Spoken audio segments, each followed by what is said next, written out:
Praise the Lord. 48ஆம் சங்கீதம் 9ஆம் வசனம். தேவனே, உமது ஆலயத்தின் நடுவிலே உமது கிருபையை சிந்தித்து கொண்டிருக்கிறோம்.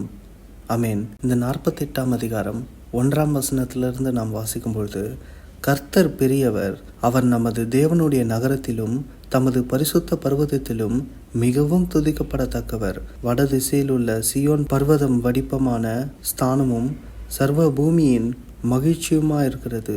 அதுவே மகாராஜாவின் நகரம். அதன் அரண்மனைகளில் தேவன் உயர்ந்த அடைக்கலமாக அறியப்பட்டிருக்கிறார். இதோ ராஜாக்கள் கூடிக்கொண்டு ஏகமாய் கடந்து வந்தார்கள். அவர்கள் அதை கண்டபொழுது பிரமித்து கலங்கி விரைந்தோடினார்கள். அங்கே நடுக்கங்கொண்டு பிரசவ வேதனைப்படுகிற ஸ்திரீயைப் போல வேதனைப்பட்டார்கள். கீழ்காற்றினால் தர்ஷீஷின் கப்பல்களை நீர் உடைக்கிறீர். நாம் கேள்விப்பட்டபடியே நமது தேவனுடைய நகரமாகிய சேனைகளுடைய கர்த்தரின் நகரத்திலே கண்டோம். தேவன் அதை என்றென்றைக்கும் ஸ்திரப்படுத்துவார். தேவனே, உமது ஆலயத்தின் நடுவிலே உமது கிருபையை சிந்தித்து கொண்டிருக்கிறோம். ஆமேன். கர்த்தர் பெரியவரும் அவர் மிகவும் துதிக்கப்படத்தக்கவருமாய் இருக்கிறார். அவருடைய ராஜ்யம் நமக்குள்ளே இருக்கிறது. அவர் நமது தேவனுடைய நகரத்திலும் பரிசுத்த பர்வதத்திலும் மிகவும் துதிக்கப்படத்தக்கவர். ஆமேன். அவர்தான் நம்மை ரட்சித்து அவருடைய பிள்ளைகளாய் மாற்றியிருக்கிறார். வேதத்தில் கூட நாம் வாசிக்கும் பொழுது ஏசப்பா கிட்ட பரிசேயர்கள் கேட்கிறார்கள், தேவனுடைய ராஜ்யம் எப்பொழுது வரும் என்று. அதற்கு ஆண்டவர் என்ன சொல்கிறார் என்று பார்த்தோம்னா, தேவனுடைய ராஜ்யம் பிரத்யட்சரமாய் வராது, இதோ இங்கே என்றும் அதோ அங்கே என்றும் சொல்லப்படுகிறதற்கும் ஏதுவிராது. இதோ தேவனுடைய ராஜ்யம் உங்களுக்குள் இருக்கிறதே என்றார். ஆமேன். தேவனுடைய ராஜ்யம் நமக்குள்ளாக இருக்கிறது. அதாவது இப்பொழுதே நம்முடைய வாழ்க்கையில கூட ஆண்டவர் நம்மை ரட்சித்து ஆவியானவரை நமக்குள்ளே கொடுத்து இப்பொழுது நம்மை ஆண்டவருடைய ராஜ்யத்திற்கு உட்படுத்தியிருக்கிறார். ஆமேன். இன்னும் நாம் நம்முடைய கண்களினால் ஆண்டவருடைய நகரத்தை பார்க்காவிட்டாலும் நாம் ஆவியினாலே இப்பொழுது வாழ்கிற வாழ்க்கையில் நாம் தேவனுடைய ராஜ்யத்தில் தான் வாழ்ந்து கொண்டிருக்கிறோம். ஆமேன். இதை குறித்து தான் இங்கே சொல்லப்பட்டிருக்கிறது. தேவனே, உமது ஆலயத்தின் நடுவிலே உமது கிருபையை சிந்தித்து கொண்டிருக்கிறோம் என்று. ஆமேன்.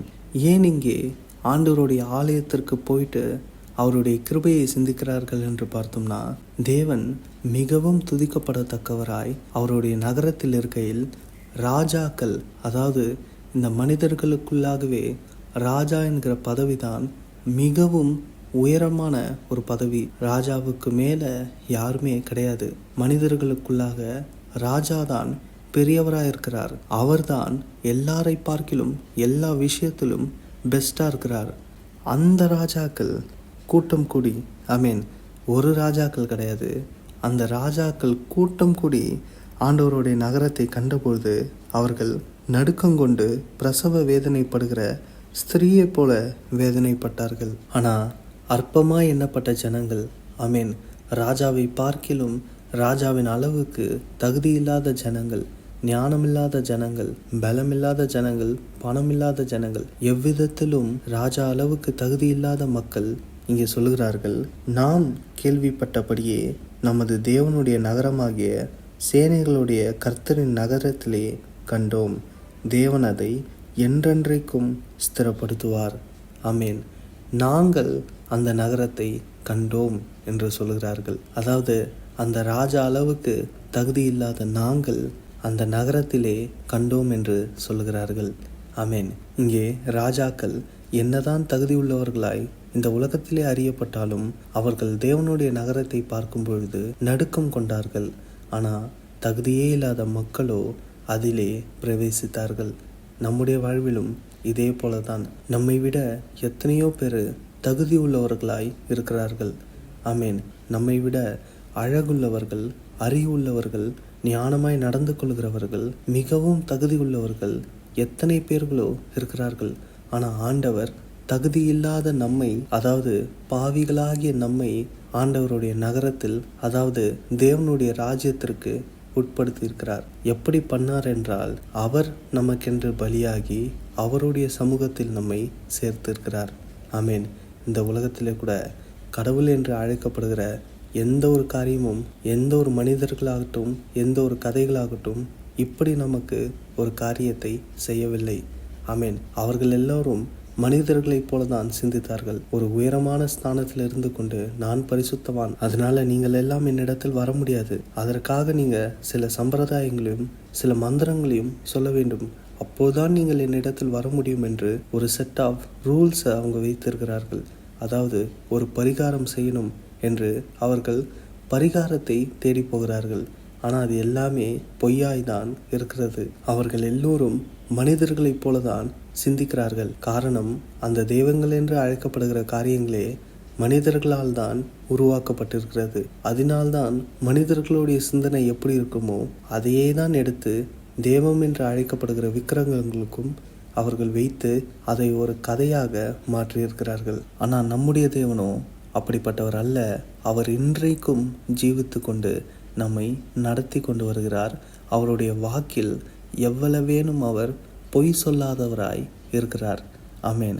இந்த தேவன் என்றென்றைக்கும் உள்ள சதா காலங்களிலும் நம்முடைய தேவன் மரண பரியந்தம் நம்மை நடத்துவார். ஆமேன். அதனால ஆண்டவரின் ஆலயத்தின் நடுவிலே, அதாவது அவருடைய பிரசன்ஸில், அவருடைய சமூகத்தில் அவர் நம்மோடு கூட இருக்கும் பொழுது நாம் அவர் நமக்கென்று கொடுத்திருக்கிற ரட்சிப்பை, கிருபையை நாம் சிந்தித்து பார்க்க கடவோம். ஆமேன். எத்தனையோ ராஜாக்களுக்கு, நம்மை விட எவ்வளவோ மேலான மனிதர்களுக்கு, நம்மை விட எவ்வளவோ தகுதியான மனிதர்களுக்கு கிடைக்காததை ஆண்டவர் நமக்கென்று கொடுத்திருக்கிறார். ஆமேன். அதனால ஆண்டவர் நமக்கு கொடுத்திருக்கிற அந்த ரட்சிப்பை, கிருபையை நாம் சிந்தித்து பார்க்க கடவோம். நம்முடைய வாழ்வை குறை சொல்லாமல், அடுத்தவங்க கூட அதை கம்பேர் பண்ணி பார்க்காமல், ஆண்டவர் நமக்கென்று கொடுத்திருக்கிற கிருபையை நாம் சிந்தித்து பார்க்க கடவோம். இதுவே ஆண்டவருக்கு பிரியமான காரியமாய் இருக்கிறது. ஆமேன். ஆண்டவர் நமக்கென்று கொடுத்திருக்கிற ரட்சிப்பு பெரியது. அதை இந்த உலகத்தில் இருக்கக்கூடிய எல்லா ராஜாக்களும் ஒன்று கூடி அவர்களுடைய மகிமையில் அவர்களுடைய செல்வத்தை சேர்த்து வைத்து வாங்க நினைத்தாலும் வாங்க முடியாத காரியத்தை ஆண்டவர் நமக்கென்று கொடுத்திருக்கிறார். ஆமேன். ஆகையால் இந்த விலை மதிப்பில்லாத கிருபையை நாம் சிந்தித்து பார்க்க கடவோம். சிந்தித்து பார்த்து நம்முடைய வாழ்வின் எந்த ஒரு நிலைமையிலும் நாம் ஆண்டவரை மகிமைப்படுத்துவோம். அவர் என்றென்றைக்கும் நம்மை நடத்துகிறவராய் இருக்கிறார். ஆமேன்.